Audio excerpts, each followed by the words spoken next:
America. My name is Osei-Frimpong, and there's an interesting debate kind of brewing that I think the left should embrace insofar as we care about freedom and the realization of freedom in terms of our relationships with each other and with the government and in civil society. That's the market-based relations, which we produce things for people who are other than ourselves, and then for our relationships with our family, who are both other than ourselves, but still yet one flesh and one name and not other than ourselves. So the great debate that we need to embrace is, as you know, a vowed leftist, as someone who believes in the realization of freedom through all of our powers, is what counts as a handout and what counts as infrastructure.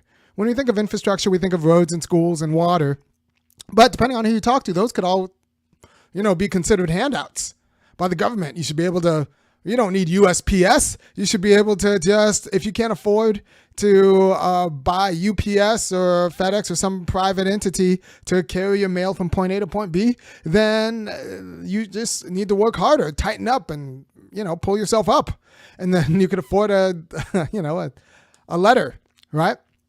So why do we consider public education infrastructure as opposed to government? Why do we consider roads infrastructure as opposed to a government handout? And the reason is because infrastructure enables freedom, is an enabling condition for a specific kind of civil freedom. And it doesn't determine what we do. Just because we have a road doesn't mean that you have to go here and not there. You could use that road anytime you want to, right? To do any kind of thing. It doesn't determine what you carry on the road, right? But it enables you to participate in civil society. And that's, once again, the market-based relations we have with each other, where we produce things for each other, for the good of, our self-expression. I get to decide what I buy at the market, and I get to decide what I sell for the market, as long as I sell something for the market. And right now I'm selling my mouth, which is why you should go to www.funkyacademic.com and kick in $5, $15, or $50 a month and respect my contribution to your well-being, lest you squander your life. And that way I can keep doing what I do, and you can keep enjoying what I do. And that way we can have a market-based infrastructure. We can have a market-based relationship that actually is healthy for everybody. Now, the question for this show is what counts as infrastructure and what counts as a government handout. Now, government handouts, they don't enable freedom in the same way insofar as they just realize a quality of exploitation where we extract the labor or the tax dollars from other people and get nothing reciprocal in return. It's not a reciprocal relationship, right? It doesn't enable the person who receives the handout to produce in order to earn the handout. Infrastructure allows the person who gets the good to actually produce for society. A handout does not. It's just a one-way sucking. It's a one-way sucking that determines the activity of the person who receives the handout in a way that doesn't allow them to meaningfully contribute and meaningfully and freely contribute of their own will. So infrastructure allows me to meaningfully contribute to society. A handout innervates or undermines any sort of meaningful contribution I should make to society, which is why instead of a handout, we say, well, get to work for society, and that way you can earn your keep, right? The question is, what counts as an infrastructure? What counts as allowing people to meaningfully contribute to both civil society and be free in civil society, or meaningfully contribute to the freedom in their family, or meaningfully contribute to the project of political self-governance, right? So we're going to have different kinds of infrastructure goods. Now, we have an overdeveloped discourse or an overdeveloped way of talking about civil infrastructure. And civil society is just one aspect of the way in which we're free as a people, right? But it's an important aspect, right? So when I talk about civil society, once again, I'm talking about the market-based relations we have with each other, where we get to choose what we contribute to the market, and then the market then decides what it's going to, honor us with relative to our contribution. So it kind of harmonizes in a way that allows people to contribute things of their own will, of their own making, and respects them doing so in a way that honors them, so that they can then go out and use the money that they received for their production in consuming or participating in other meaningful acts that might not be as productive for society, but are personally fulfilling, right? So I do this show, you give me money, and then I buy something delicious, right? So me consuming something delicious or buying something delicious isn't particularly good for you as consumers of this, show or podcast, but it's something that I've earned by providing this show or podcast for you, which is good, right? So we're good at understanding market-based civil society, infrastructure for market-based civil society. We're decent for that. We are bad at understanding a political infrastructure. That means what we need in order for everyone to meaningfully contribute to the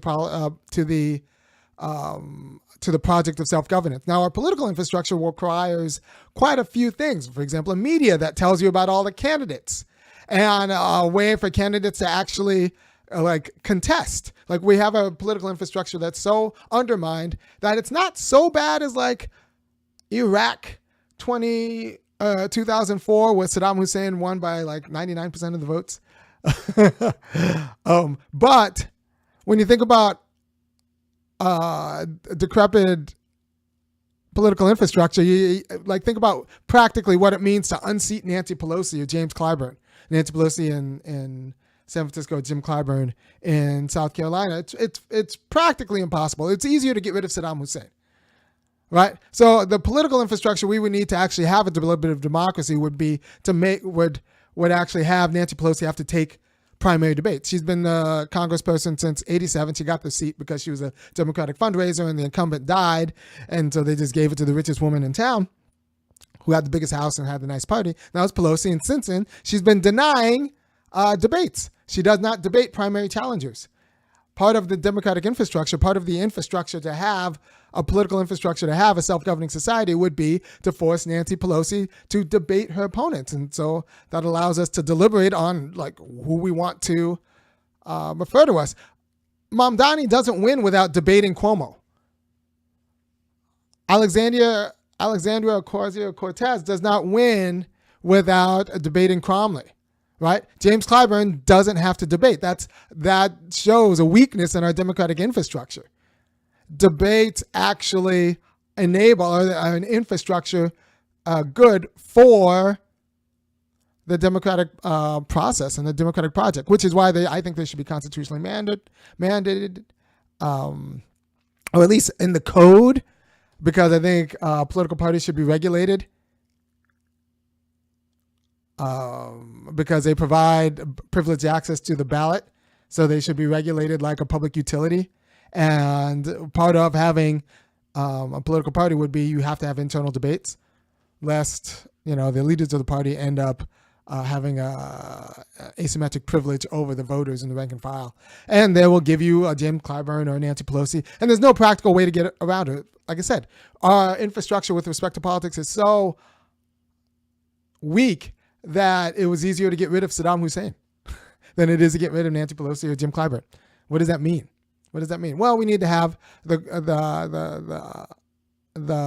conversation about what counts as infrastructure. And another thing is, that's not civil society, it's not politics, it's family, which is a different kind of good. Now, civil society helps us relate to people who are other than us. Politics allows us to govern with people who are other than us. And those are different kinds of freedom. Political freedom, the idea to govern and make laws with people who are other than us, is completely different than actually participating in the civil society that we make through those laws, right? Just like playing basketball is different than designing the rules of basketball, right? Those are two different ways of being free. You can be free as a basketball player and you can be free as a basketball designer. Those are two different ways of being free, right? So political freedom is different, right? It requires a different kind of infrastructure. Civil freedom requires a different kind of infrastructure. Now, family freedom also requires a different kind of infrastructure, because that enables a quality of freedom with people and quality of relations with people who are not other than you. Right? Once again, your family is not other than you. You have the one flesh bit is real, like the one name bit is real. There's a quality of freedom you can only have with people who are not other than you, in the same way that there's a quality of freedom you can have with people who are other than you, and that's civil freedom, right? So your family is not other than you, and if you want freedom within that family, it's not a matter of civil society, which is why even the notion of civil unions is a degradation to the family, because the family is not merely a civil union, because civil unions are market-based, right? So the idea of a civil union is already kind of a neoliberal, neoliberal is just an extension of market logic into all aspects of life, is already an injection and a degradation of the family, because families are not market relations. They are actually, they guard against market relations, which is why a lot of actually rather smart NBA players like put their mama as their agent, because their agent is other than them and the mama is not, right? So there's a way in which families are not other than you, right? So you can decide, you can be free with your family in a way that you can't be free in a market relationship, which is one of the great things about marriage. You're with me for better, for worse, baby. And I'm with you for better, for worse, for richer, for poor. For the market relationship, we could dissolve our partnership and there wouldn't be that big of a deal. You know, I could sell you off and liquidate the business, sell off the business and then go retire. No, that's not a family. That's not conducive to family freedom. So family is a protection against the market. It's a prophylactic against the market. It's not itself a market relation. And if you want family freedom, you need an infrastructure for it. And one of that is one of the infrastructure is the ability to get married, the easy access to someone who will marry you. That's part of the infrastructure for family freedom. Another might be childcare. Because you can have a child, but you also have to care for the child, and you can't just kind of dissolve the relationship with the child. You can't just kind of rent the child and put it back. No, you're actually always responsible for that child, and it's a rather consumptive responsibility because it consumes your whole life. You are not other than that child, which means your responsibility to that child could choke out other aspects of your life. It could choke out your political participation. You could choke out your ability to participate in civil society. And so that your family responsibilities and your family freedom and your ability to determine how you want your family doesn't choke out your other different varieties of freedom, because we're a nation that's supposed to secure liberty in all aspects. Childcare may serve as an infrastructure good so that you can have family as you would like it and still have your contribution to civil society as you would like it and still participate in politics as you would like it. All that because you have childcare. And without childcare, it kind of chokes out your ability to participate in these other aspects of life. I am very grateful for the childcare network, the childcare facility, which is probably 3/4 of a mile away from me. And it was very useful. It allowed me to do things and read books, and that allows me to, when my kids were little. Now I don't need them, but from 0 to whatever, the childcare network did a good job with, especially my son, who's wonderful, a state record holder in cross country, and as a 7-year-old, he ran a 5:54 mile. Now he's 8, and I think he's a little bit faster. So I'm just saying, childcare isn't necessarily bad. It just kind of held him in abeyance for a while. I could do other things and then still be a dad. And now I could be the quality of dad that I am because I was allowed to read books instead of always being, submerged under diapers, right? So the idea that Mamdani says that childcare is infrastructure, or we need to think of childcare as infrastructure, is actually good. It's great. I think we need to think of healthcare as infrastructure. That might be a pretty strong argument. Healthcare as a quality of infrastructure that allows you to be free in all of these different ways. Like I said, we used to think that, USPS, or some people would think of USPS as not infrastructure. But they'd be wrong. Because USPS allows us to be free in specific ways. And allows us to contribute in specific ways. It's not just something we suck and take. It allows us to contribute. Same with libraries, right? If I were to say, all right, I got an idea. We're going to have a big building with all these books and people are going to lend books from them. And the only way they would ever pay money to the organization is if they lost the books or if they were late returning the books that they borrowed. It would be crazy because it would never turn a profit, right? But we need to think of it as infrastructure that allows for an educated citizenry, at least Ben Franklin did, who actually was postmaster and, thought of libraries because he actually thought about what kind of infrastructure you need for a self-governing populace. And some people could say that it was a handout. Libraries are handouts. USPS is a handout, but that's because you have an impoverished understanding of the conditions of freedom and the conditions of contribution, right? So with infrastructure, you can contribute. You contribute to society through your use. It's not merely a personal good, right? With a handout, it's a personal good, and the person who's handing it out actually determines what you're going to use. And so it's dicey for both the person who's handing it out and the person who receives it, because the person who receives it is overdetermined and the person who hands it out doesn't get anything back. Right? Infrastructure allows for reciprocal activities that are felt at the societal level, whereas handouts are unilateral. They're one way in a not particularly healthy way. It doesn't allow people to be free. It just determines what their activity is, so it's not going to be meaningfully theirs. Right? So we need to have the conversation and talk about healthcare as infrastructure, to talk about childcare as infrastructure, and be wary of the handout discourse, to understand that it would have been used against public schools, it would have been used against USPS, it would have been used against libraries. But we can undermine that argument by saying, actually, no, this allows people to participate meaningfully in society in these different ways. It allows people to participate meaningfully in their family, it allows people to participate meaningfully in their work, it allows people to participate meaningfully in their political activity, right? So when we give tax breaks to huge corporations, it's because we want them to participate meaningfully in whatever locale that's giving them the tax break. When we give Elon Musk or whoever tax breaks or incentives or grants, it's because we want them to meaningfully participate. We want them to meaningfully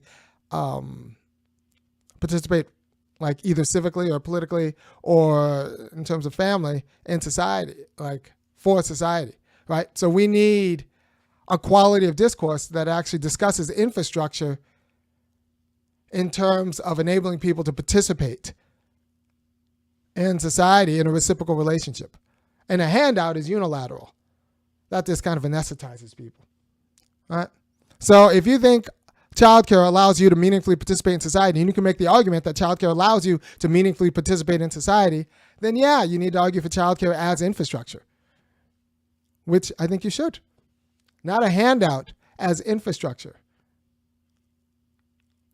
All right.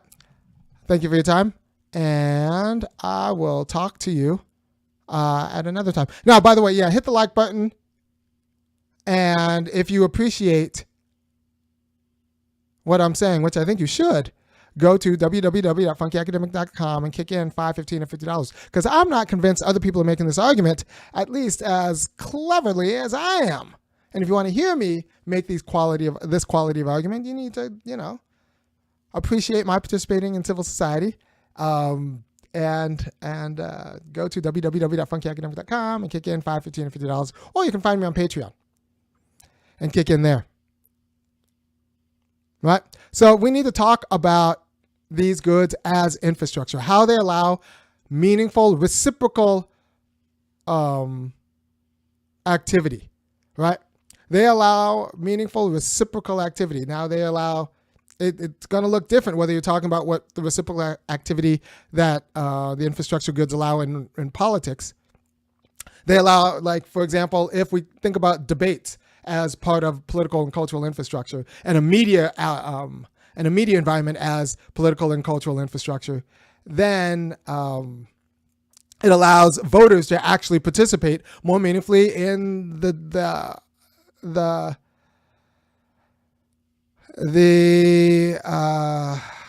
process. It allows them to participate more meaningfully in the process, and it allows for both voters to reciprocate actions with each other and with our elected officials, right? So that's a kind of infrastructure that's required for democracy.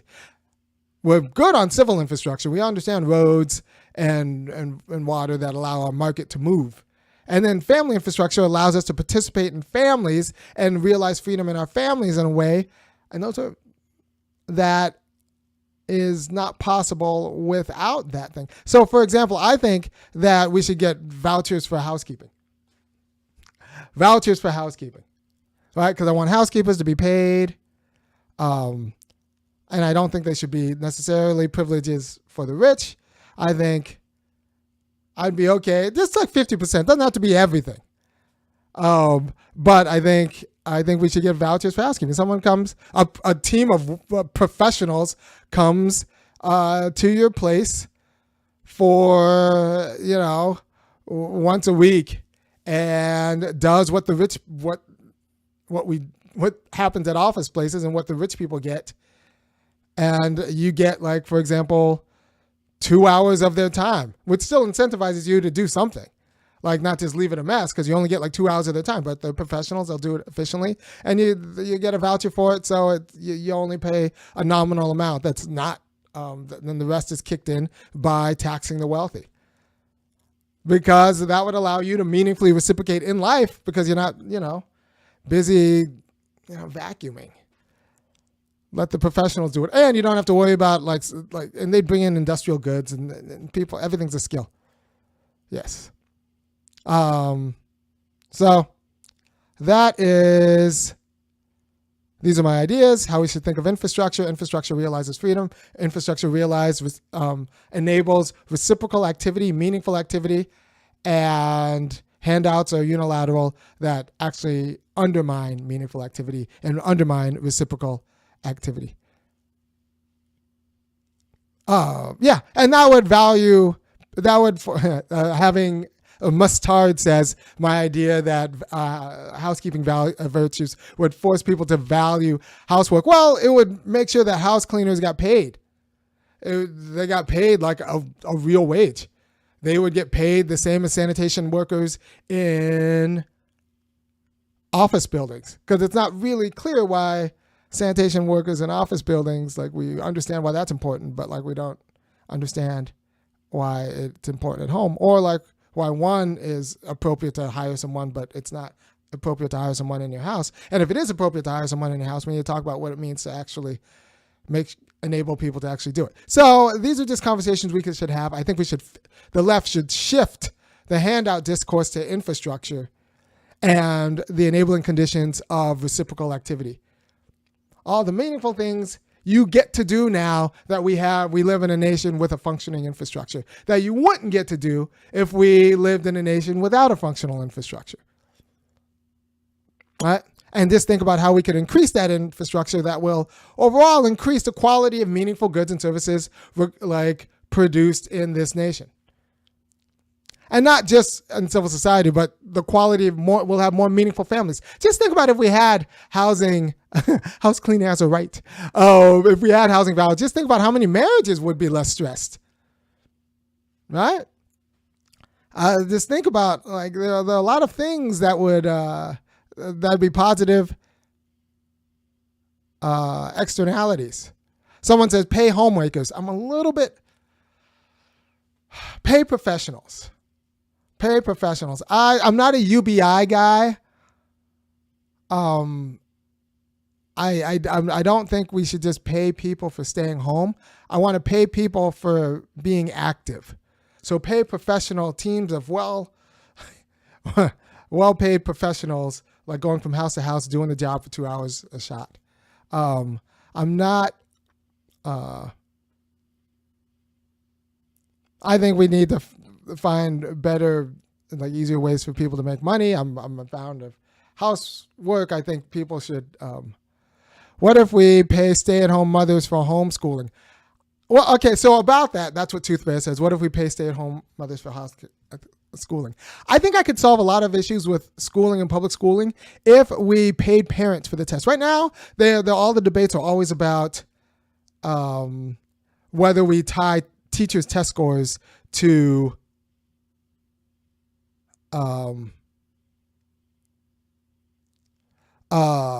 if we tie teachers' test scores to the students or tie teachers' wages to students' test scores. I think that's a poor way of doing it because really we lose the battle at home. I think we need to pay parents for their kids' test scores. If you pass a grade level test, if your third grader can at the end of the year do third grade math and third grade reading, you should get $25,000 per kid.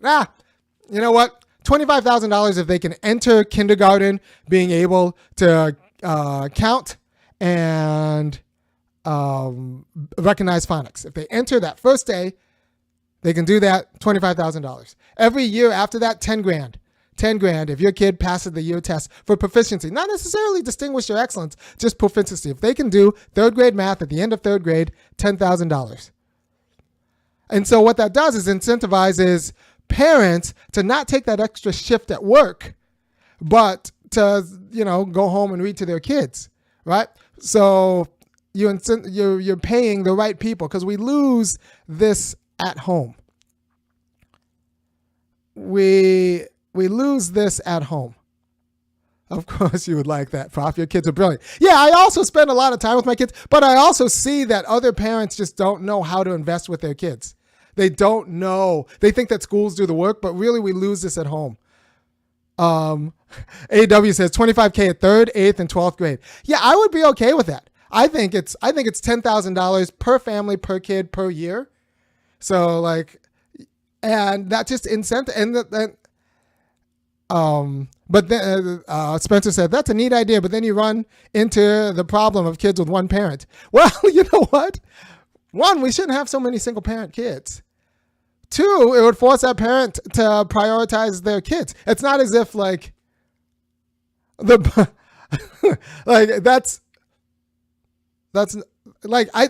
the idea that it would build an entire both home culture around making sure your kids can do the math. But also it might even create an entire economy around, different tutors and different schemes, so that people will spend $2,500, to make sure that their kid earns the $10,000. And since we have public schools, with public school standards, what we're doing is just paying people for meeting the standards that we've already attested to. Right? I'm not, like I said, I'm just talking about proficiency. I'm not talking about excellence. I'm talking about proficiency. Because I think a lot of people are confused. And they're confused because we have a market ideology that says your job as a parent is to make money. Your job as a parent is to make money, and the more money you make, that'll fix your kid. When actually your job as a parent is to parent your kid, and that includes making money, but also parenting your kid. So I did another video about why this is a good idea. You should go just check that out on the channel. But yeah, if you fix schooling by paying parents and tying parents to their kids' test scores, not teachers, because we lose this in the household, not necessarily the family. And the teachers, it'll be a more attractive position because the kids will be better learners because both the family and the teachers will be on the same page because they both have the same incentives. They both have the same material incentives. So a lot of parents are just confused about what it takes to have kids who win. They think that you could pay the schools to do it, but really homework needs to be done at home. Parents need to actually, you need to read to your kids. You need, teachers can't do it all. So we have the wrong level of federalism with respect to how the wrong level of accountability and incentivizing with respect to how we think about public education. So that's my thought on that. Anything else, chat? Or am I going to cut out? All right. So yeah. What's infrastructure and what's a government handout? Now, some people would say that that's a government handout. It's just to pay parents. That's a government. No, I'm saying that that's actually part of the civic infrastructure because you're paying parents to not take that shift, that second shift at home and instead to read with their kids. Look, my mom works second shift. She worked 3 to 11. My mom was a nurse, worked 3 to 11. I was raised by the fall guy. Lee Majors taught me how to be a man because my mom also kicked my dad out of the house. So, and then the Black Sheep Squadron, Pappy. So that is unfortunate. And my mom thought she was doing the right thing by taking that extra shift. But that was the wrong decision, right? That was the wrong decision. And a lot of market-based parents think they're doing the right thing by earning more money. But that's just not the case, right? So we need to pay parents to make the better decisions because right now we're incentivizing them to make the wrong decisions and not pay with their kids. We need to incentivize parents to actually, coach their kids' soccer team and all that stuff. By the way, I coach my daughter's soccer team. My kids have parents. They don't have to. They have parents and they don't have screens, so I don't have to worry about television raising my kid because I'm raising my kid. And with your help, so thank you for. I am grateful because with your donations and your subscriptions, I'm able to raise my kids very well and then tell you how to not screw up your kids. And I think everyone wins. Everyone wins. All right. So Welch's Grape says poor kids might have to spend the $25K while rich kids get to save it. That's true, but that's a different problem. That's a different problem. I want to incentivize parents for doing the right things because right now I think they're incentivized to take the extra shift and do the wrong thing. All right, Julius Armstrong says, Shay J, do you teach in the inner city? I teach in Jackson, Mississippi. The number one concern is public safety on my campus. Too many fights. Well, yeah, there's a lot of problems. A lot of people are poor in Jackson. A lot of people are poor in Jackson. And 2 years ago, the water wasn't particularly clean, and I suspect it hasn't been cleaned up necessarily since then. So Jackson's got a lot of infrastructure problems. And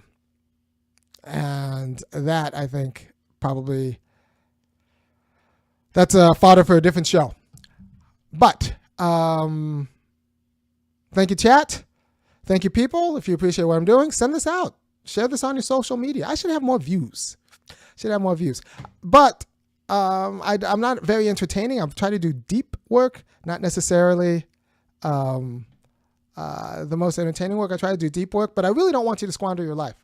And I don't want you to fall into easy traps at the market. I'm your prophylactic against other more nefarious aspects of the market. So I don't want you to fall. I don't want you to fall into some traps. I don't want you to squander I don't want you to screw up your family. I don't want you to screw up your